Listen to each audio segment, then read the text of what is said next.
A new study has found that a lizard that once lived in forests has gone through genetic changes to survive in city environments.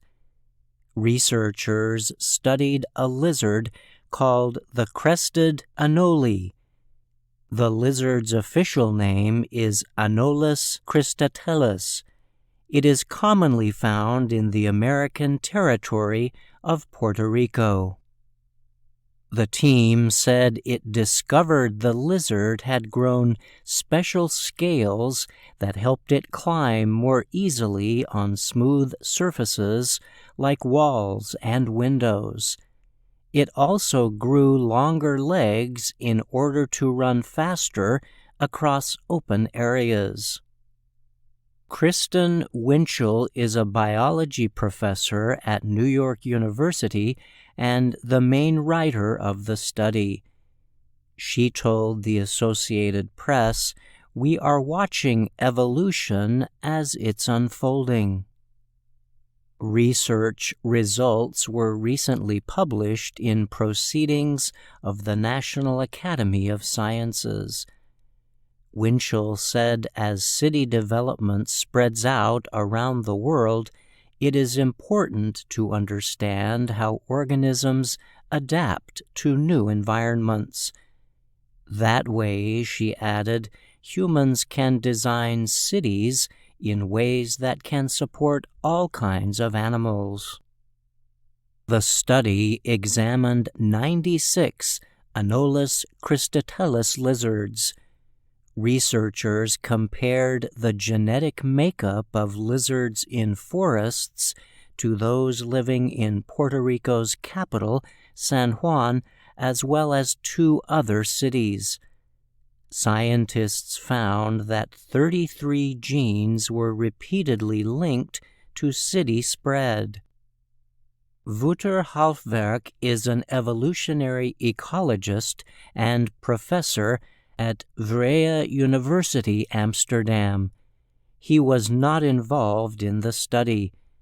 He told the AP, "You can hardly get closer to a smoking gun," meaning evidence or proof of something.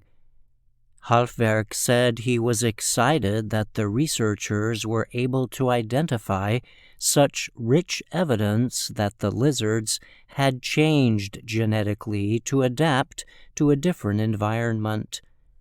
Winchell said the research demonstrated that scientists might be able to predict how populations will react to city environments just by looking at genetic signs. The study found that larger legs permitted the lizards to run more quickly across open city areas, and the special scales they developed permit them to hold on to surfaces that are much smoother than trees. The scientists followed many lizards for the study using their hands or fishing poles to catch them. It takes some practice, Winchell said.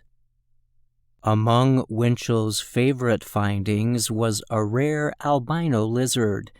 She also found a nearly 20-centimeter long one, a rather large individual for that species of lizard. She decided to call that one Godzilla.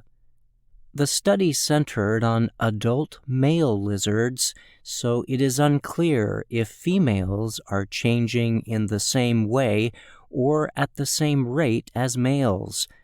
The researchers said it is also not clear at which point in a lizard's life the changes happen. Halfwerk's own research showed how one frog species changed its reproducing call in city areas.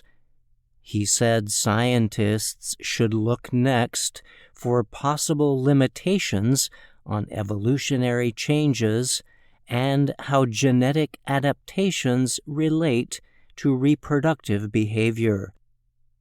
Halfwerk added that for the adaptive changes to be lasting, They need to lead to higher reproduction. I'm Brian Lynn.